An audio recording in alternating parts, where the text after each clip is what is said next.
There's a moment in the new season of Clarkson's Farm where the cameras just keep rolling when they probably shouldn't. Jeremy Clarkson is standing in a field talking about the harvest, and then he isn't anymore.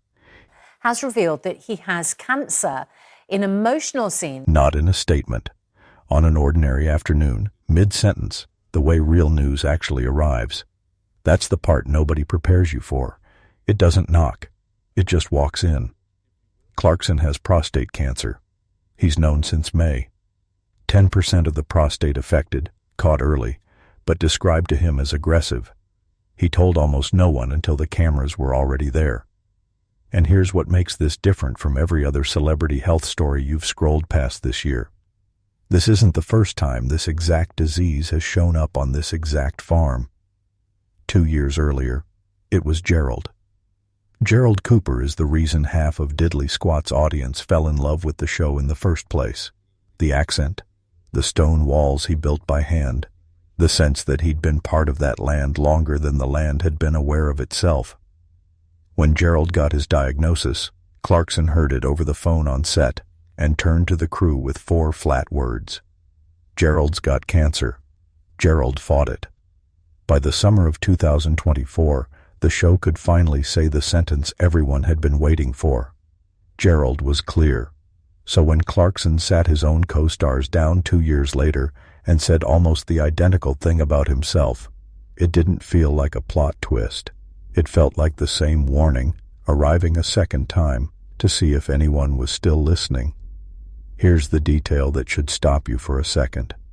1 in 8 men in Britain will get prostate cancer in their lifetime.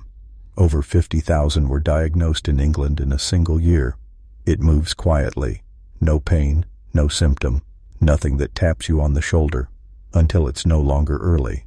Which is exactly why a 5-minute blood test keeps showing up as the one thing that actually changes the ending. Clarkson warned viewers before the finale dropped that it wouldn't feel like the show they were used to. He wasn't wrong. The season ends with him in a hospital bed, telling the camera some of the treatment hadn't gone to plan. Nil by mouth. No idea what happens next. Then the line every outlet picked up within hours of release. If this goes well, I'll see you for season 6. If it doesn't, I won't. 6 words of goodbye tucked inside what used to be a farming show. Now, before this turns into something heavier than it needs to be, here's the part worth knowing if you're wondering whether Diddley Squat itself is in danger. It isn't. Not entirely. Hawkstone Brewery runs as its own company, on its own land, selling into more than 2,000 pubs, completely separate from whether another episode ever gets filmed. The pub does its own thing too.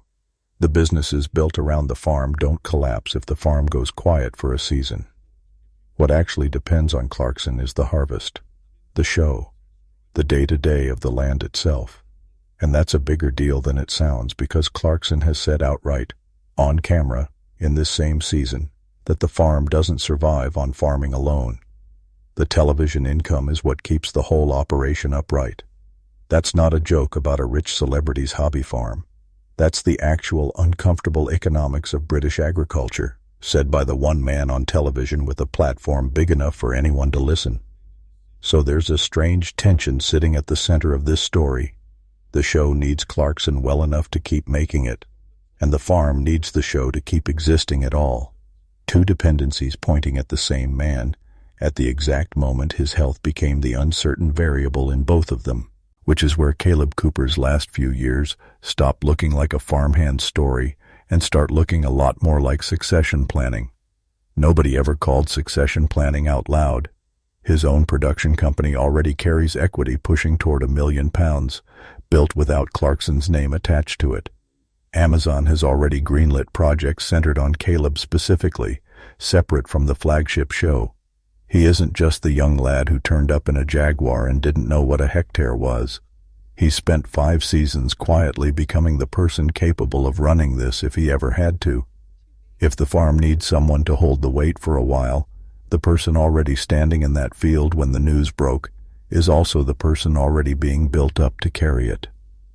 Lisa Hogan, Clarkson's partner, has her own presence through all of this too. The farm shop that turned a muddy car park into a genuine local landmark. The pub renovation. The parts of diddly squat that exist because she pushed for them against planning committees that fought nearly every decision for years. Whatever the next chapter of this farm looks like, it was never a one-man operation, whatever the marketing might suggest. There's a strange kind of irony sitting underneath all of this. A television show that started as a joke about a middle-aged man failing to reverse a tractor has, without ever intending to, become one of the most watched public health messages in the country. Nobody commissioned that. It just happened, twice, to two men on the same 40 acres, 4 years apart, both caught by cameras that were only ever there to film a farming show. And somewhere out there, that message already worked. A man from North Devon went and got himself checked after watching Clarkson talk about it on the Grand Tour. Not this farm, a different show entirely. He was fine. He ran a 34-mile ultramarathon afterward and finished it at diddly squat, just to say thank you to a television presenter who had no idea he existed. That's not a rating statistic. That's someone's actual life, nudged sideways by a man on television being honest about being scared. Here's the part worth slowing down for, because the numbers matter more than most health statistics you'll scroll past this week. Prostate cancer is now the most commonly diagnosed cancer in the UK, ahead of breast cancer, ahead of lung cancer. 1 in 8 men will get it in their lifetime. 1 in 4 black men will. It typically grows slowly, and for years it gives away almost nothing. No pain, no obvious symptom, nothing that forces a man into a doctor's office before it's already progressed. Which is exactly why the test that catches it early is so unglamorous and so easy to keep putting off. A PSA blood test. 10 minutes. No fasting, no preparation, no drama. The kind of appointment that loses every single time to a Tuesday that's already too busy. Clarkson's own words on this, separate from his diagnosis, have been blunt for years. He said he's had too many friends go down with this disease, and that getting checked shouldn't be something men treat as optional. It reads differently now, obviously. It reads like a man who was already trying to warn people before he became the warning himself. Season 6 is already confirmed, filming expected in 2027. But for once, the release date isn't really the headline. The headline is whatever the next set of scans says.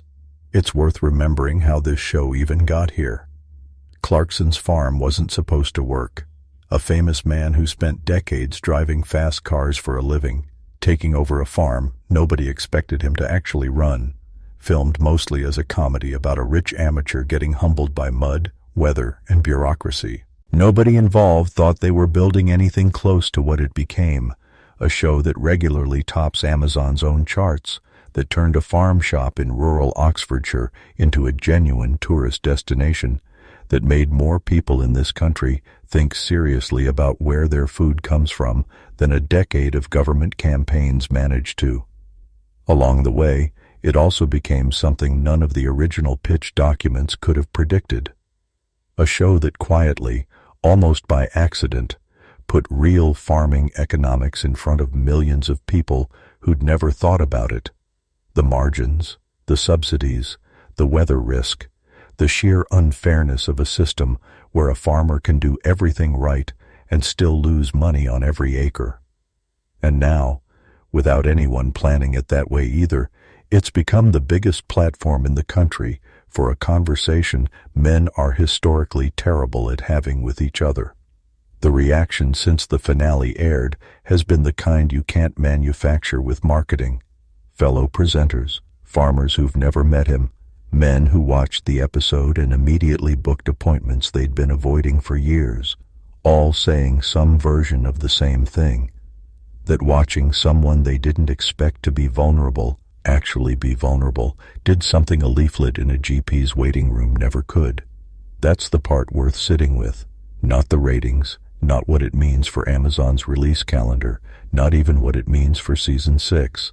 what it means for the men who've been putting off exactly the appointment Clarkson is now recovering from having delayed too long himself, in some ways, given how far the disease had already progressed by the time it was caught.